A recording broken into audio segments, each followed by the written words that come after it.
Today's Spotlight is brought to you in part by presenting sponsor, First Community Financial Bank, the community bank where you come first.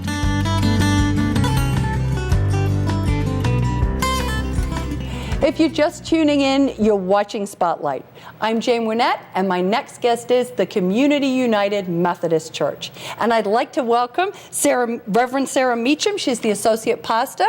I'd also like to invite Chris Garofalo to tell us a little bit later about the music, because he's the Director of Music Ministry, and Greg Hubert, who is a member. Welcome, guys. Thank you. Thank you. Tell me a little bit about what a connectional church is all about. Yes, Community United Methodist is a congregation that's been around for 177 years.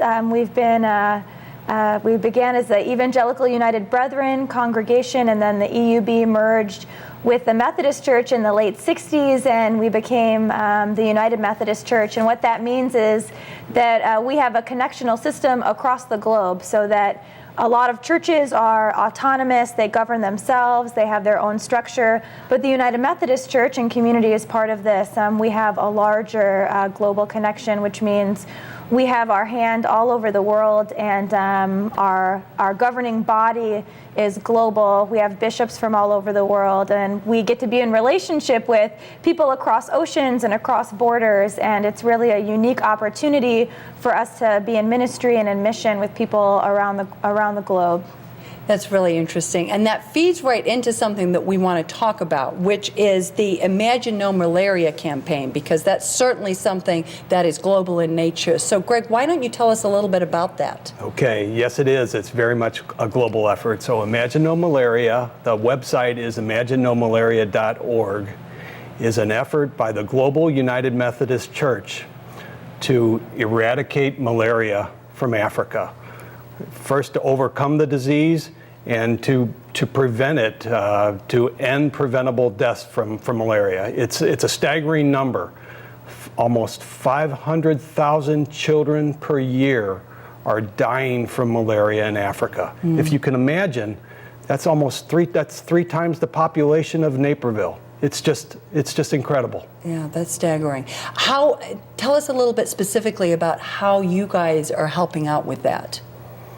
Well, we kicked off our project at the beginning of the year as part of being a church in the Northern Illinois Conference, and as part of the Global United Methodist Church. So our bishop gave us a goal, and our 8th grade confirmation class kicked off a project by infesting our church with 300 pipe cleaner mosquitoes to raise awareness and educate our congregation about the malaria problem in Africa. And it was phenomenal. The whole church was involved in making pipe cleaner mosquitoes, and we infested the walls of the church. We had a bed on stage with a net, and as the congregation helped us to raise money for each $10 that we raised, we moved the mosquitoes, we captured the mosquitoes and moved them onto the net on the stage.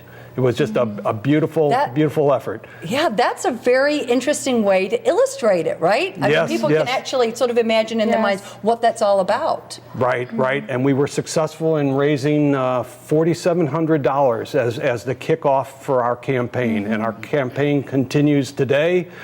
In September, we started a loose coin offering as a way to keep the issue in everyone's mind in the congregation. So every Saturday and Sunday at our church services, you hear coins dropping into our collection plate, and we've been averaging about $80 a week just to keep the issue in the forefront of everyone's mind. Present, always present. Always right? present. Yeah, that's terrific. It's so easy to forget. You know, we have these human minds that it becomes background noise, and yet the numbers are so, like I said, the numbers are just staggering, and we hope everyone will come to realize that this is a preventable disease. In the 1950s, we eradicated it in the United States, and yet so many children are dying needlessly.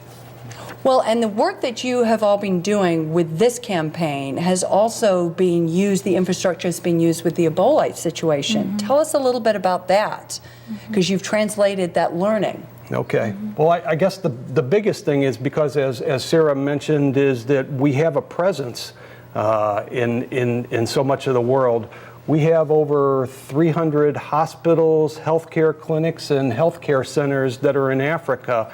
And so by growing the capabilities of these hospitals and clinics to prevent and treat malaria, we've positioned these healthcare facilities to be on the forefront of other efforts. For example, Ebola. So the two of the countries where the Ebola outbreak has been the heaviest, Sierra Leone and Liberia, those are two of the places where our facilities, our United Methodist Church facilities, and our community volunteers just have a huge presence, okay? Yes. And so that's how it's directly helping the Ebola effort, in addition to emergency funds that are being sent there specifically for Ebola through our disaster relief fund, right? Is that what it's called, Sarah? Yes, and part of as our connectional system, we know that ministry for those pastors in Africa has become so difficult because of Ebola. When you serve communion, you can't touch the person, you have to just drop the element into their hand. When you baptize, you can't touch the person, you have to sprinkle water. It's changed. They sanitize the sanctuary and wipe everything down. It's changed the way that ministry is done there. And the money that's raised through the United Methodist Committee on Relief and through Imagine No Malaria has now set up infrastructure so that we can help those churches and communities there in responding to Ebola and staying safe and healthy. That's incredible. I want to just end with you, Chris, because you're doing a really beautiful thing at home that is not only a celebration of the holidays, but is also helping support the work that's being done overseas. Tell us a little bit about the Christmas concert. Right. So on Christmas Eve at 10 o'clock, we're presenting a concert with professional musicians, with tenor Henry Plez and violinist Sharon Chang and cellist Andrew Molina. And this will be featuring movements of a Bach violin concerto, a very beautiful piece by Gerald Finzi, the Eclogue for piano and strings, and it's to support, the free will donation will be supporting Imagine No Malaria. That's wonderful. So I can come, I can enjoy a wonderful concert, enjoy the piece, and hopefully spread some good stuff overseas. So Absolutely. Thank you guys so much for coming in and sharing with us all the good things that your church is doing. We're going to take a short break. Please don't go away because we're going to be right back with more Spotlight.